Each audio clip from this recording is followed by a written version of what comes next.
This was my only art purchase this month. It's a brush from Da Vinci.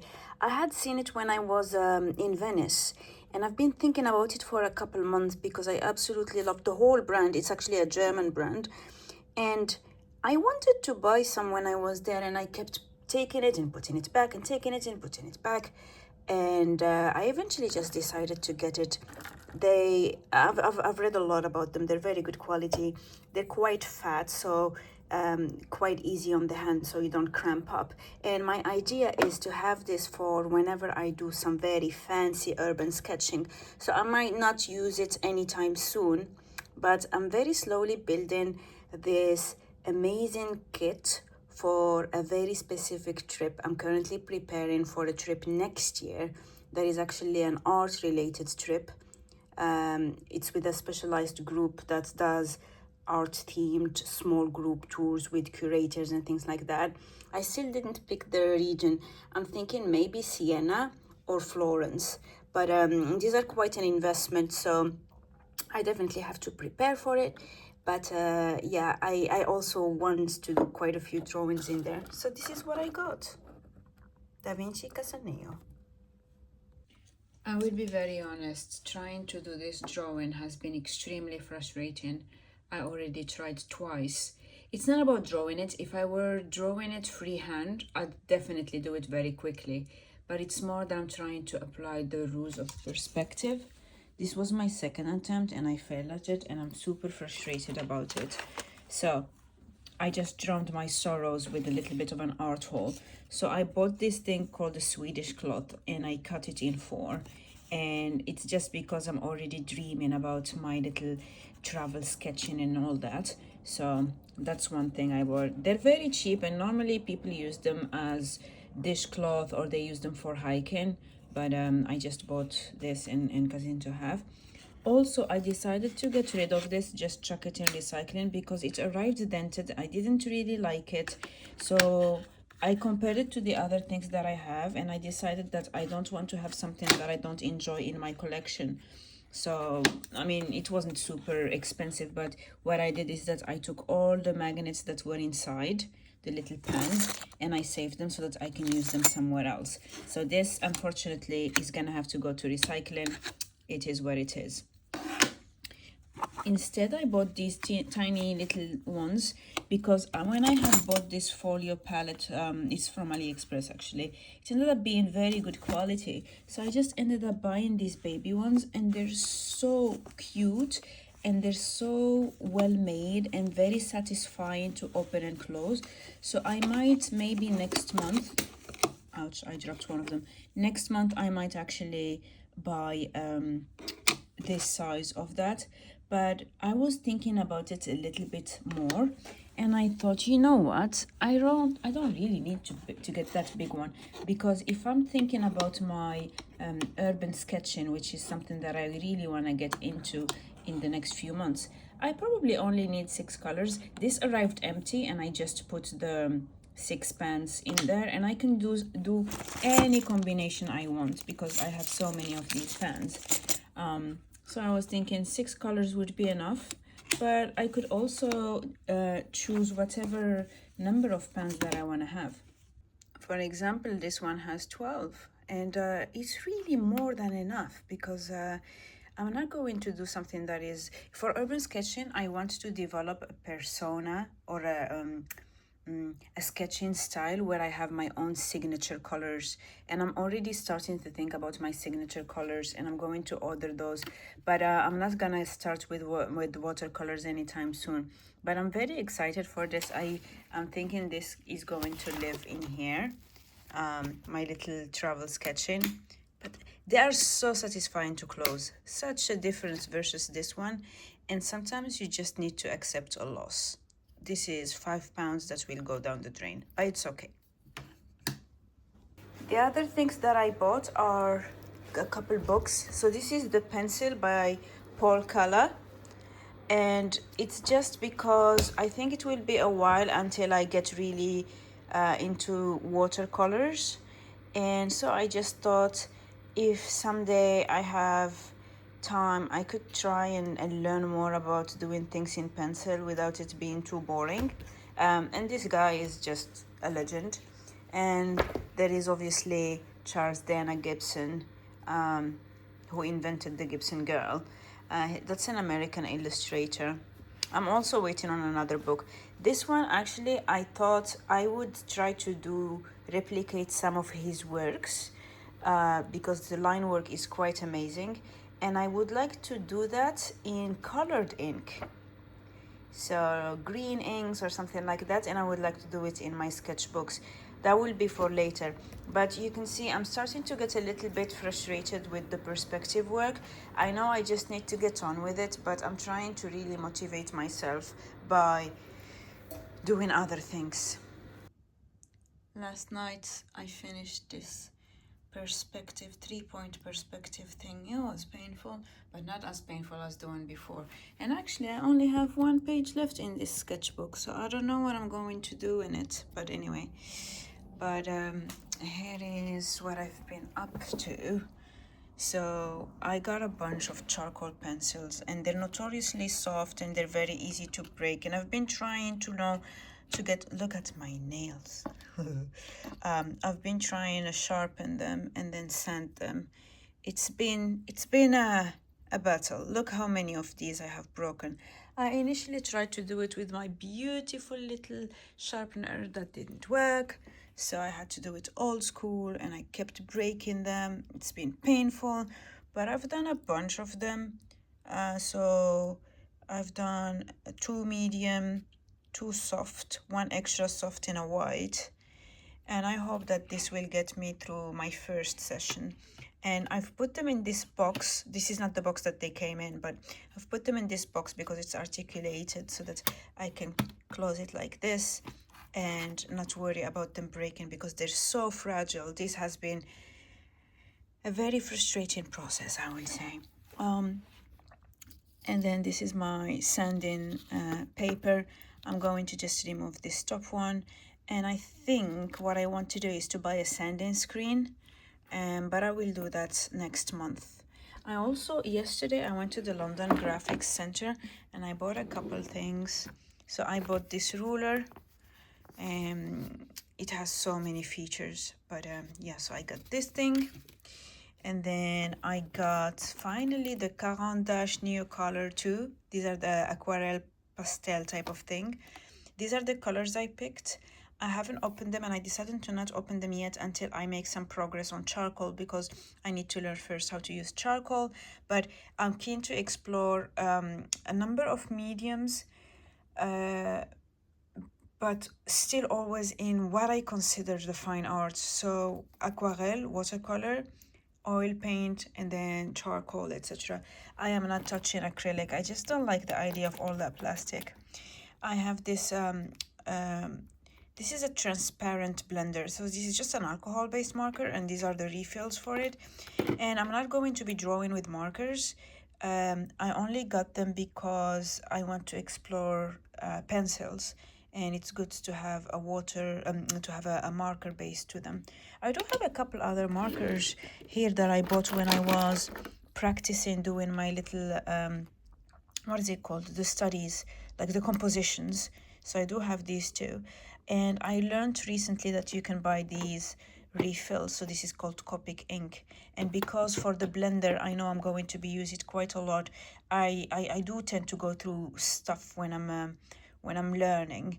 I just decided that I'm already going to invest in buying the inks. So yeah, this is my Copic collection, but it's not going to be one of those huge collections that you see people have. So I'm gonna stick these in here. Now that my sharpening session is done, I can finally start working on some pieces. I'm glad I bought so many charcoals, because look how quickly they go down.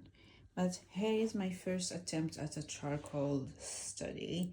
It's just about knowing the different types of lights and working on tonal paper. It was quite difficult for me to get this toned paper. I mean, you have to get the right tone, and then they're quite expensive. But I decided to still go with the investment and get it done. And then I ended up buying also the little canson. I went to a place called Green and Stone, and I bought these. That was 31 pounds for this little pad. That was painful. And then while I was there, what else did I buy? While I was there, I bought these two watercolors. These are Daniel Smith, very, very, very high quality, also very, very expensive. I wish I bought them when I was in the US, but then at the end of the day, it's okay. And the reason why I bought these two is because I watched a video from somebody who took a lesson or a course with somebody else who made them use only burnt umber and French ultramarine, or just ultramarine actually, not the French one. And with just these two colors, you're able to do so many paintings. So I was thinking one day when more advanced, I could try and play with a very, very limited palette. And then because I had paid 31 pounds for that, I wanted to buy something super cheap just to kind of water down that expense. So I went to Flying Tiger and I got these charcoal pencils. I still don't know how good they are. They were super cheap. Let me open them. They were super cheap. They do feel cheap. I sharpened one of them. I think they're not gonna be super soft, but oh well, that's that. But yeah.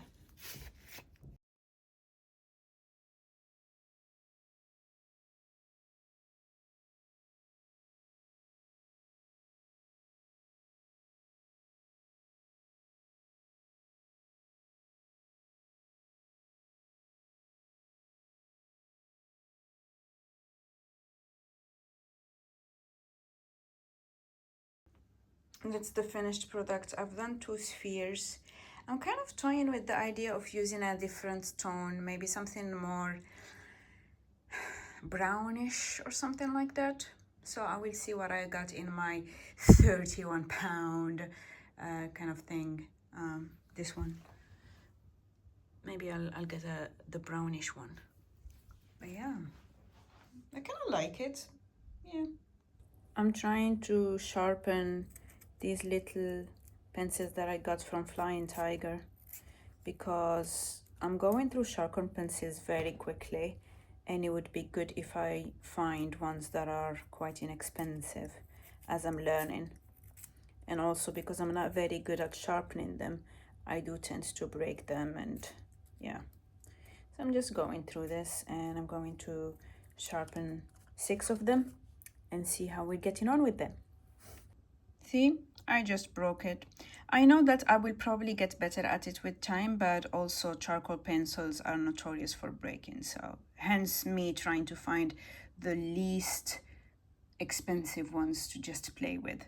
And I don't think that charcoal is going to be my medium of choice, although I keep staring back at what I just made and I'm thinking this is so nice. I might actually just glue it on my wall here because my wall is quite bare, and I'm thinking, you know what, I'm gonna glue it on the wall. This has been completely painful. I think this pencil is just dead because every time I get to a decent head, it breaks. So painful. Today I'm a little bit sick, so I'm just staying home and I'm getting I will do some drawing and then nap and then draw and then nap, and that's about it because I don't want to go out. It's not because it's infectious, but it's more like, you know, when you're really sick and you can't do anything. That's basically me. So yeah, I don't want to be out. This is something I got from a hardware shop. It's a plumb line to help me find verticals. This is a Copic marker. This is just a 0 color. I had ordered it and then I got impatient because I wanted to play with one, so I bought one in person.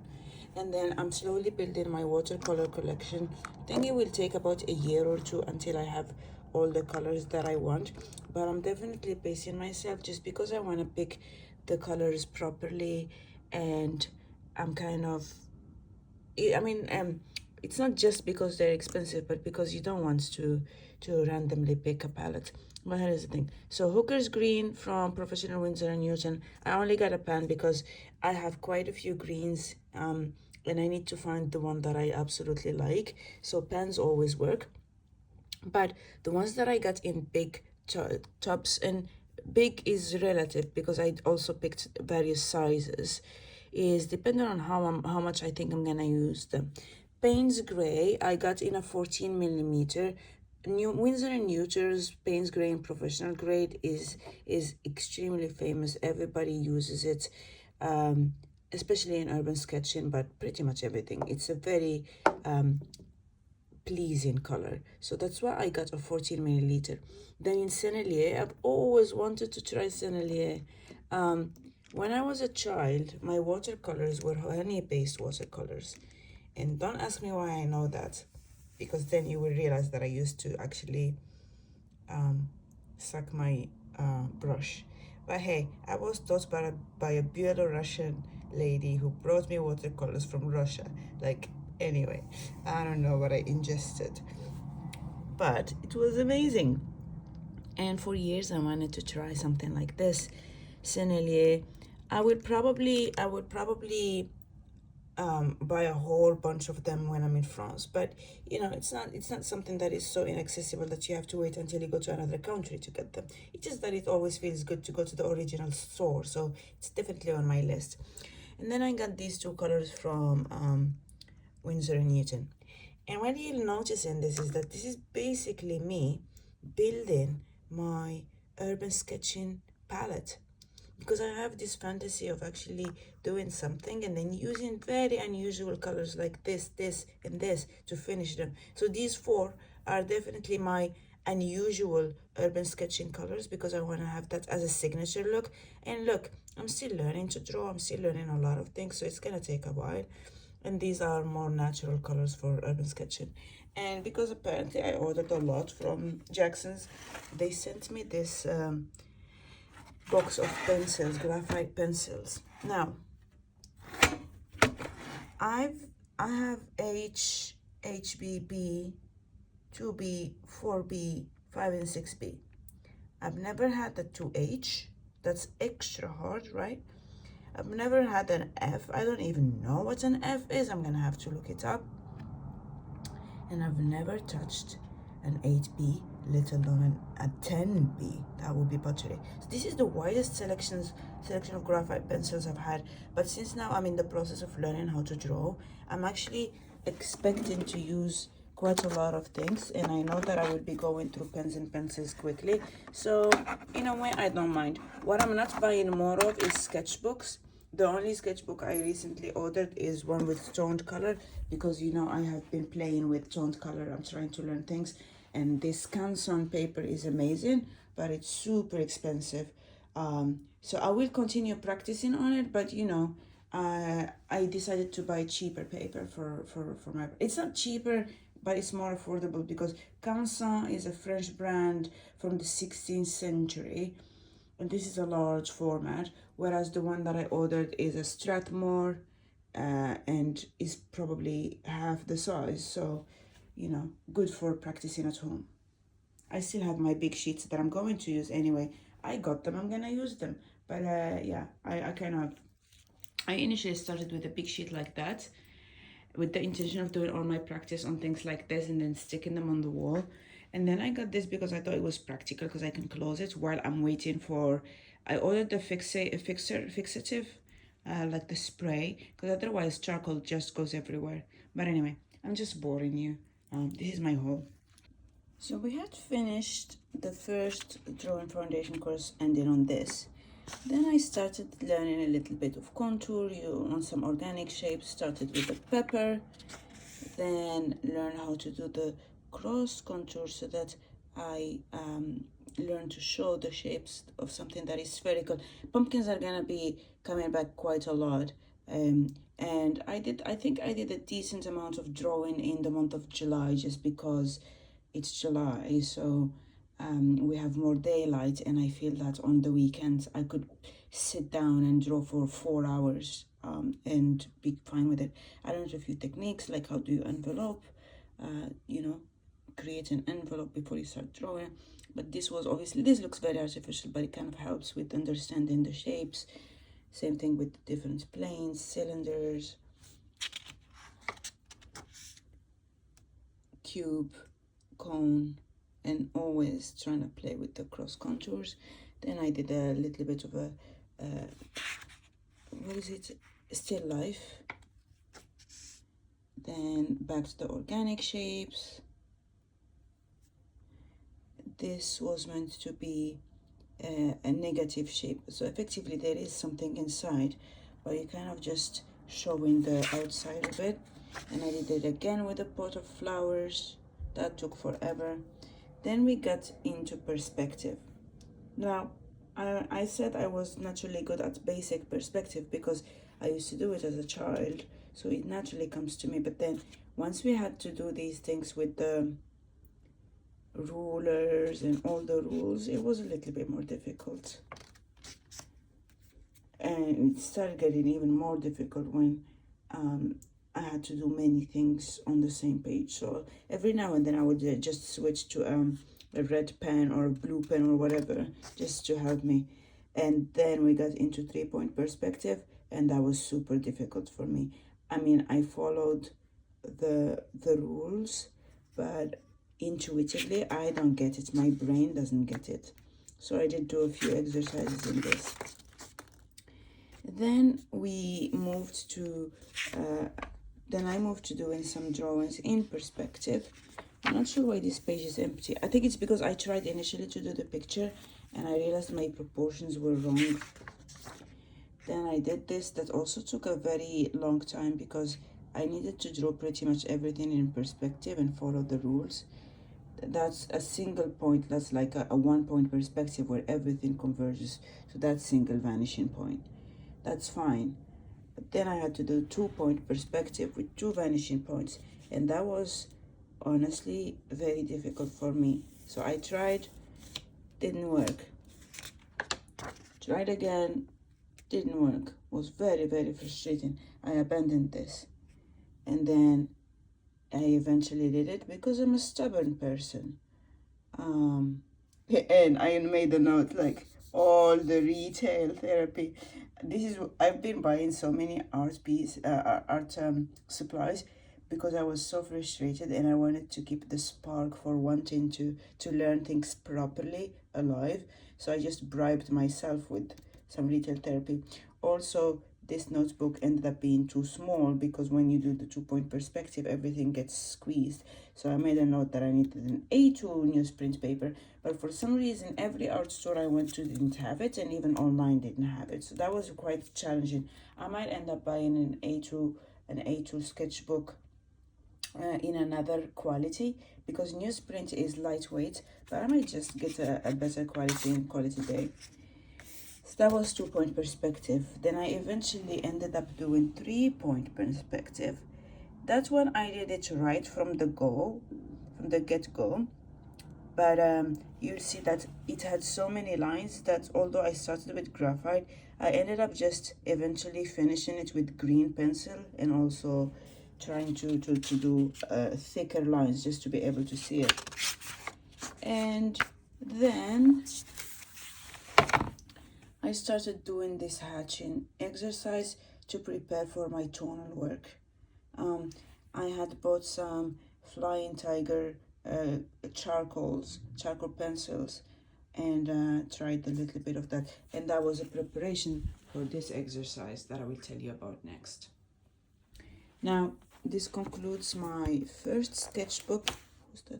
First sketchbook since I started wanting to learn how to sketch. And I will say that honestly, it was difficult but quite rewarding. I also forgot how much art supplies I need to buy. Like, look at these 2 drawers. And I'm honestly grateful for my parents because I remember when I was a child, I wanted to only do fine art. I wasn't about to do gouache and acrylic. I only did watercolor and oil painting. And my parents paid for it. I mean, it seemed like we were rolling in money, but they paid for it and painstakingly bought tube after tube after tube. Now, as an adult, having to buy these things myself, it hurts. It hurts. My God, the investment. But anyway, so I finished this sketchbook. I'm not very sentimental about it, so I'm going to actually just toss it in recycling. I know this might shock some of you, but I have a little stack of little things here, um, because I'm trying to go through sketchbooks and things that I had bought ages ago. This sketchbook, I don't even know how long I've had it, but it's been years. A lot of this stuff I've had for years. Like, some of these sketchbooks have discolored paper. That's how old they are. So I'm just gonna throw it away and then go on to a next sketchbook from my pile in here. No regrets. Yeah. Can't wait until I walk through that pile. Like I said, I'm not very sentimental. I'm in a learning phase right now. I mean, I kind of like my pumpkin, which I'll tell you about later. But yeah.